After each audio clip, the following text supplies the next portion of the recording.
Assalamualaikum warahmatullahi wabarakatuh. Perkenalkan, nama saya Muhammad Teguh Zulfadiansyah, NIM 202301200044 dari kelas TE23.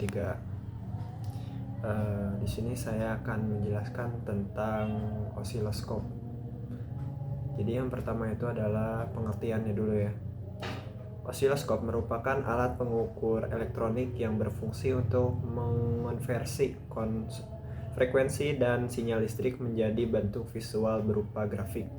Alat ini mempermudah proses pengukuran dan penafsiran nilai dalam satuan tertentu, sehingga memungkinkan analisis performa yang lebih efisien dengan osiloskop. Kita dapat mengamati dan mengevaluasi nilai gelombang serta frekuensi listrik yang dihasilkan oleh suatu rangkaian elektronik.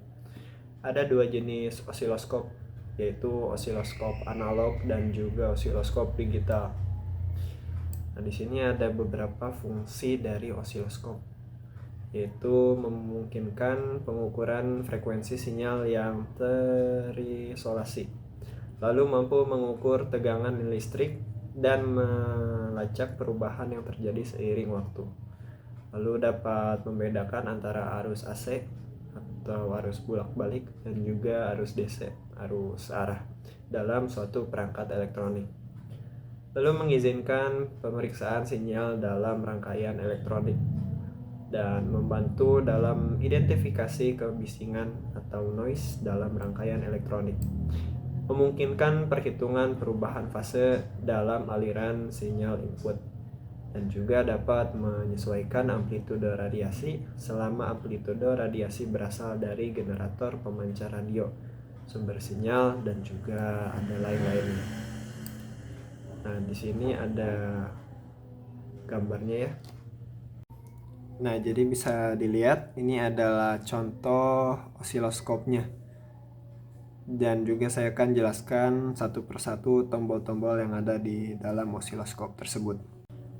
Jadi yang pertama itu adalah tombol power on off, digunakan untuk mengaktifkan dan menonaktifkan osiloskopnya. Lalu ada lampu indikator menunjukkan status osiloskop apakah dalam keadaan on, lampunya menyala, ataupun off, lampunya mati. Terus ada rotasi, mengubah posisi tampilan garis di layar osiloskop agar tetap horizontal. Biasanya memerlukan obeng untuk penyetelannya. Lalu ada intensitas, yaitu mengukur tingkat kecerahan tampilan bentuk gelombang untuk mempermudah visualisasinya. Ada fokus, untuk menyetel fokus tampilan bentuk gelombang agar tidak blur. Lalu ada cal, digunakan untuk melakukan kolaborasi tegangan puncak ke puncak FP. Lalu ada posisi, untuk menyetel posisi vertikal pada setiap saluran atau channel. Lalu ada invert, memutar balikan sinyal input yang terkait ketika tombol inv ditekan. Lalu ada saklar volt atau diff, memilih ukuran tegangan per cm volt atau diff pada layar osiloskop. Biasanya osiloskop dual channel memiliki dua saklar volt atau diff dengan pilihan mulai dari 0,01 volt per diff hingga 20 volt per diff. Lalu ada variabel, mengatur sensitivitas arah vertikal pada saluran atau channel yang terkait. Putaran maksimum variabel adalah cal, yang digunakan untuk kalibrasi tegangan 1 volt per 1 cm di layar osiloskop. Lalu ada AC/DC, pilihan AC digunakan untuk mengukur sinyal AC, sedangkan pilihan DC digunakan untuk mengukur sinyal input yang mengandung DC. Lalu ada ground, ketika tombol ground diaktifkan, terminal input terhubung ke ground atau ke tanah. Ada vertical input channel 1, input vertikal untuk channel 1, dan vertical input channel 2 untuk si channel 2-nya. Lalu ada saklar mode, terdiri dari pilihan channel 1, channel 2, dual, dan add untuk memilih tampilan bentuk gelombang pada saluran atau channel yang terkait. Terus ada X10 mag, memperbesar frekuensi hingga 10 kali lipat. Ada posisi untuk menyetel tampilan kiri kanan pada layar. Ada XY untuk menggunakan saluran 1 sebagai sumbu X dan saluran 2 sebagai sumbu Y. Ada saklar time, memilih skala waktu dari satu periode atau satu kotak senti dalam layar. Lalu ada tombol cal, berfungsi untuk melakukan kalibrasi time. Lalu ada variabel, bertugas untuk menyesuaikan sensitivitas time atau diff.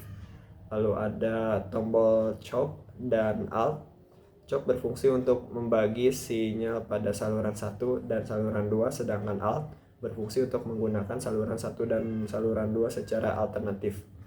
Lalu ada hold off, berfungsi dalam pengaturan penundaan visualisasi dalam layar osiloskop. Lalu ada level atau trigger level digunakan untuk menjaga stabilitas gambar yang diperoleh agar tetap diam dan tidak bergerak. Lalu ada tombol north atau auto. Tombol north berfungsi untuk mengaktifkan mode normal, di mana osiloskop akan menampilkan bentuk gelombang secara terus-menerus. Tombol auto berfungsi untuk mengaktifkan mode otomatis, di mana osiloskop akan secara otomatis menyesuaikan parameter tampilan. Lalu ada tombol lock. Tombol ini digunakan untuk mengunci konfigurasi osiloskop agar tidak berubah secara tidak terduga. Lalu ada saklar coupling, menentukan jenis hubungan dengan sinyal, baik sinyal secara DC ataupun AC. Lalu ada saklar sort, mengendalikan sumber sinyal yang akan ditampilkan pada layar osiloskop. Lalu ada trigger alt, menggunakan saluran 1 sebagai pemicu dan saluran 2 sebagai sinyal utama secara alternatif. Lalu ada slope, bertugas dalam pengaturan arah perubahan sinyal yang akan dilakukan sebagai pemicunya. Lalu terakhir ada X, menggunakan sinyal pemicu dari rangkaian eksternal di luar osiloskop. Mungkin segitu yang bisa saya sampaikan tentang osiloskop. Mohon maaf bila ada kesalahan-kesalahan kata. Wabillahi taufiq wal hidayah. Wassalamualaikum warahmatullahi wabarakatuh.